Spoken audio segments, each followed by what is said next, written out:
જય સ્વામિનારાયણ. શ્રીજી મહારાજ ગરડામાં બેઠા હતા અને બોટાદથી અદા શેઠ, ભગા નહીં, અદા શેઠ આવ્યા, દંડવત કર્યા, બેઠા. મહારાજ કે વધારો શેઠ.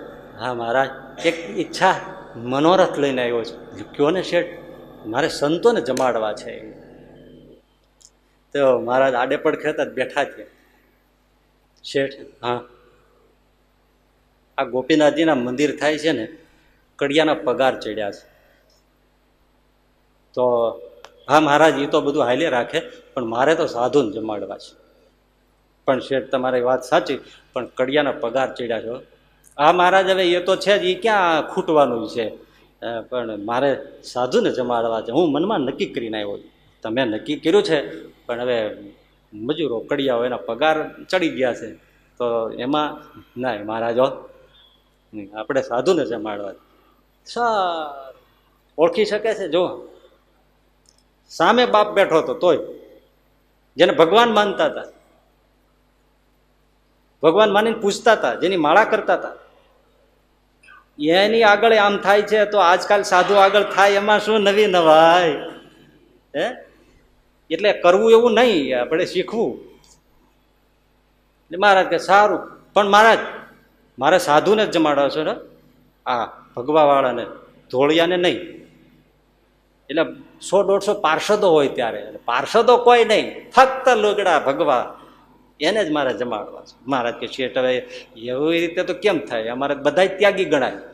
તો ના મહારાજ, એમ નહીં, મારે તો રાતડિયાને જ જમાડવા છે.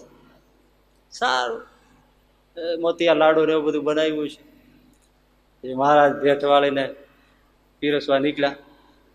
સાધુઓને પીરસ્યું, હરે થયું, જમવા માંડ્યા. બીજી વાર પીરસવા આવે, પણ મહારાજે એટલું બધું પીરસ્યું તો બધાના પત્તરમાં ટોચ કરી દીધી, ટેકરા કરી દીધા. કેટલા 25, 30, 40 આમ લાડવા એમને ગોઠવી દીધા. સાધુને કે જમો જમો, બધું ખૂટવાડી દીધું, લાડવા બધા પત્તર ભરી દીધા સંતો. મહારાજ પણ આ શેખ ખૂટે કાંઈ? આ આગ્રહ કરીને પ્રસાદ આપે ત્યારે જમનારા મીઠાઈ એ બધા. હો મહારાજ, આ પણ જમો જમો, તમારે જમો. થોડું થોડું જમ્યા પછી મહારાજ, હવે નથી હાલતું, નહીં જમાય. ના મહારાજ કે લાવો તપેલું લાવો. તમે પણ નબળા છો જમવામાં, ઠલવો બધું આમાં, પાછું ઠલવું બધું. હવે સાધુના પતરમાંથી એઠું જમી થયેલું થઈ ગયું, નાખો આ બધું આમાં. મહારાજ કે અદા શેઠ, હા હવે સાધુ તો ન જમાવે, જમવું તો જમી લીધું, આ હવે તમે લઈ જાઓ. અરે અરે મહારાજ, એ સાધુના પતરમાંથી હેઠું નાખ્યું, એ હું ક્યાં લઈ જાઉં? તો આનું શું કરવું? સાધુ તો ધરાઈ રહ્યા ને વધી પડ્યું, પણ મહારાજ એને હું ક્યાં લઈ જાઉં? તો એ સાધુના સેવક ખાય તો તમને વાંધો કાંઈ? તો હવે એને ખવડાવી દો. પાર્ષદો અહીં આવો, આ તપેલું લઈ જાઓ, લાડવા ખાઈ જાઓ. એ બાપ કઈ એના છોકરાને થોડા ભૂખ્યા રાખે. આમ જમાડ્યું, પણ મરજી જાણી શક્યા નહીં. હવે થોડા દાડા થયા ને એમાં એક બીજા હરિભગત આવ્યો. મહારાજ, મારે સાધુને જમાડવા છે. મહારાજ કે તમારે સાધુને જમાડવા હોય તો જમાડીએ, પણ મારો વિચાર એવો છે કે એક દિવસમાં જમાડી દેવાય, એક ટાણામાં. એના કરતાં તમે જે પૈસા આપવા માગતા હો એ આપો, એમાંથી જુવાર ઘઉં બાજરો આપણે લઈ લઈએ, તો ઘણા દિવસ સુધી સાધુઓ એમાંથી રોટલા જમશે. તમારે જમાડવા જ છે ને? હા મારે તો જમાડવા જ છે. તો જુવાર બાજરો લઈ લઈએ, મીઠાઈ ને એવું બધું ના કરીએ, એક દિવસમાં ખૂટવાડી દેવું. એના કરતાં દિવસો સુધી તમારો અનાજ દાણો સંતો જમે એવું કરીએ તો જેમ તમારી ઈચ્છા. મહારાજ, મારે સાધુ મારા અનાજનો કણીકો આપ નહીં જમો, એ જ મારી ઈચ્છા. બસ રાજી થઈને તમારે જે કરવું એ કરો. હા મહારાજ, તમારે જેને જમાડવા હોય છે ને, મેં તમને દઈ દીધા, બસ પતી ગયું.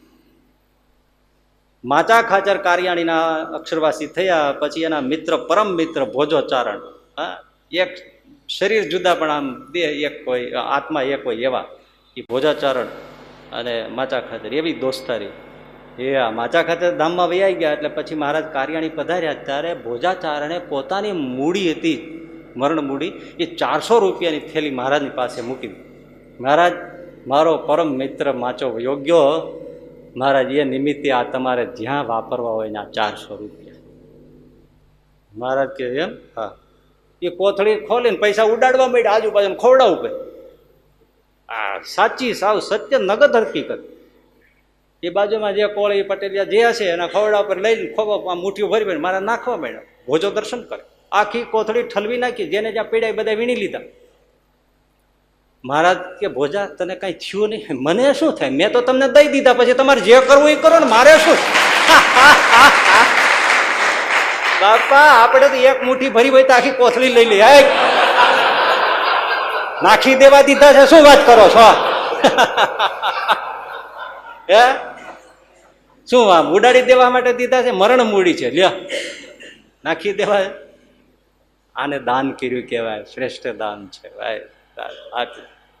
એની મરજીમાં એને જેમ કરવું એમ કરે.